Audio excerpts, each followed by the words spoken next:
ಇದೆಯಲ್ಲ government officers ಅವರೆಲ್ಲ ಕಾಯೋದು ಗೀಯೋದು ಫೈಲ್ನ ಮೂವ್ ಮಾಡ್ಕೊಂಡು ಅದು ಹಿಂದೆ ಓಡಾಡೋದು ಅದು ಕೆಲಸ ಮಾಡ್ಬೋದು. ಬಟ್ ನಮ್ಮ ಇಷ್ಟು ವರ್ಷ ಇದು ಮಾಡ್ಬಿಟ್ಟು ಅಲ್ಲಿ ನಮಗೆ ಒಂದ್ಸಲ ಮುಜುಗರ ಅನಿಸ್ತದೆ, ಬೇಡಪ್ಪ ಏನೋ ಅಲ್ಲಿಂದನೇ ಬಂದಿದ್ದೀವಿ, ಏನೋ ಅಲ್ಲೇ ಇರೋಣ ಅಂಥೇಳಿ ಹೇಳ್ತಾರೆ. ನದಿಗೆ ಚೆಲ್ಲಿ ಅಂತ ಏನೋ ಹೇಳ್ತಾರೆ, ನದಿಗೆ ಚೆಲ್ಲಿ ಅಂತಾರೆ. ಅಲ್ಲಿ ಏನು ಬರುತ್ತೋ ಅಲ್ಲೇ ಖುಷಿ ಪಡೋಣ ಅಂಥೇಳಿ. ಸೊ ಬೇಡ ಅಂತ ಐ ಕೇಮ್ ಬ್ಯಾಕ್ ಟು ಅವಾಗ ಸೀರಿಯಲ್ನ ಒಪ್ಕೊಂಡೆ. ಸೊ ನಮ್ಮ ಮನೆಯವರು, ನಮ್ಮ ವೈಫ್ನು ಹೇಳೋದಿಲ್ಲ ಒಪ್ಕೊಳ್ಳಿ, ಈಗಿನ ಭಾಳ ಟ್ರೆಂಡಿಂಗ್ ಇದ್ದಾವೆ, ಫಾಲೋವರ್ಸು ಅವ್ರು ಆಗ್ತಾರೆ. ಯಾಕಂದ್ರೆ ಈಗಿನ ಹುಡುಗರು ಹುಡುಗಿಯರು ಏನಾಗ್ತಾರೆ, ರೀಲ್ಸು ಅದೇನೋ ಮಾಡ್ಕೊಂಡು ಫಾಲೋ ಅಪ್ ಮಾಡ್ಕೊಂಡು ಎಲ್ಲ ಮಾಡ್ತಾರೆ. ಈ ಹೆಂಗೆ ನನಗೆ ಯಾರು ಹೇಳಿದ್ರು, ಕಾಸ್ಟಿಂಗ್ ಅವ್ರು ಯಾರು ಹೇಳಿದ್ರು, ಸರ್ ನಿಮಗೆ ಅಷ್ಟು ಜನ ಫಾಲೋವರ್ಸ್ ಇರ್ತಾರೋ ಅಷ್ಟು ನಿಮ್ಗೆ ಆಫರ್ಸ್ ಬರ್ತವೆ ಅಂತ. ನಮಗೆ we are not active in all those things because ನಮ್ಗೆ ಅಷ್ಟು ಸೋಷಿಯಲ್ ಮೀಡಿಯಾ ಅಷ್ಟು ಐಡಿಯಾ ಇಲ್ಲ. ಈಗಿನ ಜನ್ರೇಷನ್ ಅವೆಲ್ಲ ಶುರು ಆಗಿದೆ, ನಮ್ಗೆ ಈಗಲೂ ನಮ್ಗೆ ಅದಿಲ್ಲ. ಸುಮ್ಮನೆ ಕಾಟಾಚಾರಕ್ಕೆ ನಂದೊಂದು ಯೂಟ್ಯೂಬ್ ಚಾನಲ್ ಇದೆ. So wherever I go I post new things. ನಾನು ಶೂಟಿಂಗ್ ಹೋಗಿರ್ತೀನ, ಸೊ ಸುತ್ತಮುತ್ತ ಏನೋ ಜಾಗ ಎಕ್ಸ್ಪ್ಲೋರ್ ಮಾಡ್ತದೆ ಇದೆಯಾ ಅದು ನಾನು ಮಾಡಿ ಹಾಕ್ತಾ ಇರ್ತೀನಿ. ಆಮೇಲೆ ನೀವು ಟ್ರಾವೆಲ್ ಮಾಡೋದು ಹಾಕ್ತಾ ಬುಲೆಟ್ ಅಂತೂ ಎಲ್ಲ ಕಡೆ ಇರುತ್ತೆ. ಈಗ ನಾಳೆನೋ ಬೈಕ್ ರೈಡ್ ಹೋಗ್ತಾ ಇದ್ದೀನಿ, ಬಲ್ಲುಮಲೈ ಫೋರ್ಟ್ ಅಂತ ಹೋಗ್ತಾ ಇದ್ದೀನಿ. ಸೊ ನಾನು ಸುಮ್ಮನೆ ಕೂತ್ಕೊಳ್ಳೋ ವ್ಯಕ್ತಿ ಅಲ್ಲ. ಸೊ ಒಂದು ಲೈಕ್ ಕೆಲಸ ಮಾಡಬೇಕು, ಸಿನಿಮಾ ನೋಡಬೇಕು, ಚೆನ್ನಾಗಿ ಊಟ ಮಾಡಬೇಕು, ಚೆನ್ನಾಗಿ ಸುತ್ತಬೇಕು. ನನ್ನ ಲೈಫಲ್ಲಿ ಇಷ್ಟೇ ಇರೋದು. ಫ್ಯಾಮ್ಲಿಗೆ ಏನು ಮಾಡಬೇಕು ಬೇಸಿಕ್ಸ್ ಮಾಡಿ ಇಟ್ಬಿಟ್ಟಿದ್ದೀವಿ, ಮುಗೀತು. ಇನ್ನು ನಾವು went to enjoy my life.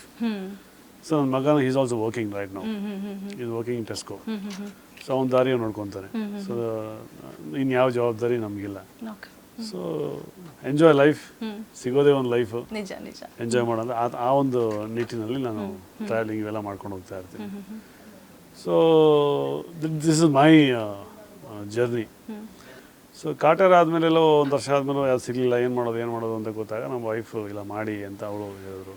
ಆಮೇಲೆ ನನ್ನ ಕೋ ಆರ್ಟಿಸ್ಟ್ಗಳು, ಅಂದರೆ ನನ್ನ ಜೊತೆ ಇದ್ದವರು ಒಂದಿಷ್ಟು ಜನ ನನ್ನ ಏಜ್ ಕ್ಯಾಟಗರಿ ಇದ್ದವರು ಎಲ್ಲ ಒಟ್ಟಿಗೆ ಇಂಡಸ್ಟ್ರಿಗೆ ಎಂಟ್ರಿ ಆದವರು.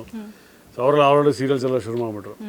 ಸೊ ಮಾಡೋ ಗುರು, ನಮ್ಮ ಹೀರೋನ ಮಾಡ್ತಾರೆ, ಮಾಡು ಅಂತೆಲ್ಲ ಅಂದರು.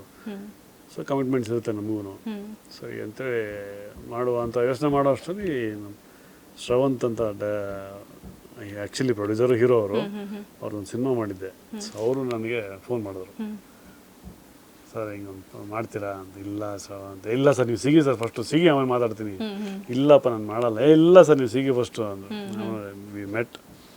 ಅವರು ಬಿಡಲೇ ಈ ಕನ್ವಿನ್ಸ್ಡ್ ಮಿ. ಇಲ್ಲ ಸರ್, ಒಂದು ವಾರವರೆಗೂ ಅವರು ಕಂಟಿನ್ಯೂಸ್ ಫಾಲೋ ಅಪ್ ಮಾಡಿದ್ರು.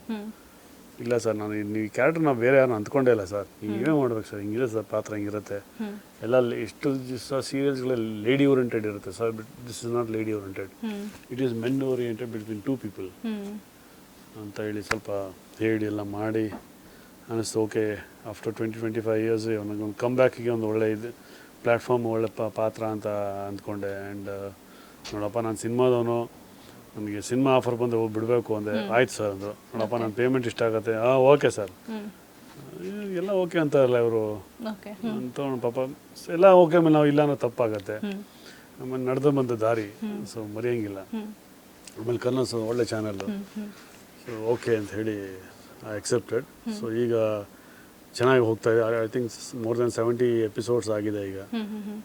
TRP ತುಂಬ ಚೆನ್ನಾಗಿದೆ. ಅದು ಸೆಕೆಂಡ್ ಪ್ಲೇಸಲ್ಲೇನೋ ಇದೆ. So it's going good. But ಅಲ್ಲೂ ಒಂದು ಟ್ವಿಸ್ಟ್ ಕೊಟ್ಟಿದ್ರು ನನಗೊಂದು ಸಾಫ್ಟ್ ಕ್ಯಾರೆಕ್ಟರ್ ಮಾಡೋಣ, ಇನ್ನೊಂದು ಕ್ಯಾರೆಕ್ಟರ್ ಅಂತೇಳಿ. ಬಟ್ ಇಲ್ಲ, ಅಲ್ಲಿ ಯಾಕೋ ಒಂದು ಸಾಫ್ಟ್ ಕ್ಯಾರೆಕ್ಟರ್, ಒಂದು ನೆಗೆಟಿವ್ ಶೇಡ್ ಎರಡಿಗೂ ನಾನು ಪರ್ಫಾರ್ಮ್ ಮಾಡಿ ತೋರಿಸಿದ್ದೆ ಅವ್ರಿಗೆ. ಬಟ್ ಎಲ್ಲರಿಗೂ ನೆಗೆಟಿವ್ ಇಷ್ಟ ಆಗೋಯ್ತು. ಸೊ ಅಲ್ಲೂ ಮತ್ತೆ ಸೂರ್ಯಕಾಂತ್ ಅಂತ ಹೇಳಿ ನನಗೆ ಮೀಸೆಗೂ ಡಿಮ್ಯಾಂಡ್ ಆಯಿತು. ಗತ್ತು ಬೇಕು ಸರ್, ಗತ್ತು ಯಾರಿಗೂ ಬರ್ತಾ ಇಲ್ಲ, ಈ ಗತ್ತೆ ನಿಮಗೆ, ಈ ಕ್ಯಾರೆಕ್ಟರ್ ಗತ್ತು ಸರ್ ಅಂದರು. ಓಕೆ, ದೇವ್ರು ಫೈನ್ ಮಾಡುವ ಅಂತೇಳಿ ಆಕ್ಸೆಪ್ಟ್. ಈಗ ನಡೀತಾ ಇದೆ. ಈ ಜೊತೆ ಸಿನಿಮಾ ಬಂದು ಸಿನಿಮಾ ಮಾಡ್ತೀವಿ, ಡೇಟ್ಸ್ ಅಡ್ಜಸ್ಟ್ ಮಾಡ್ಕೊಂಡು ಮಾಡಬೇಕು.